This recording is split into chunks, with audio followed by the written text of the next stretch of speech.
Dili naman kitad ka ng tugop na source, mga madi. Ang tugop na source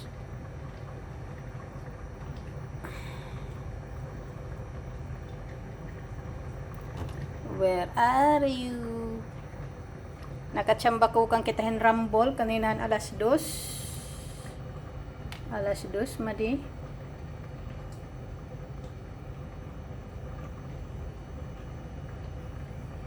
Ang gawas 465, ang aton 546.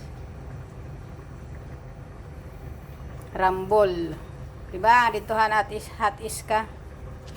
Aliman hiya. Hain na. Ayan, 546. Ang gawas 465. Oh yes. 465 ang gawas. Nakarambol kita. So, ang aton para alas 5, oh. Ang aton box pattern 465 ang gawas. May dakita 491, 660, 455. Bahala ka mo kung ano tayo na gusto i-pick. Basta pick 1 or 2. Example 069, 664, 556, 566. Pick 1 or 2 combination kung damo tim budget. Ada kay tayo ito nida.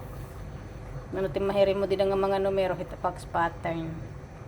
An pag gusto mo bumagdok, may dakita 840. Ngayon 739, pwede yung maging 736, automatic ang 9. Pag may 9 nakikita niyo hatugop na source, iyo igbubutang nga 6. 736. 739, okay? Asya lahat to ang aton ko anya na tugop na source kay mahubya na pag sinuratan iba. Okay, ito lang aton para diri ka baga malipong. Okay ka peri ko? Sige, nakatrambol kanina na alas 2. Kay birahe naman. Tayo naman tiin ni nga mga kuan. Or kun ang kanina gihapon nga hatag ko ayo madnim dito arbor sige taya. Kun hain tim gusto la. Ox na ox. Hindi mo kita maram kung hait manggagawas iton. Tsambahay lainin. Sige tayan maroroyagon. Andiri ayaw kita alat numero para di ka magninaroto.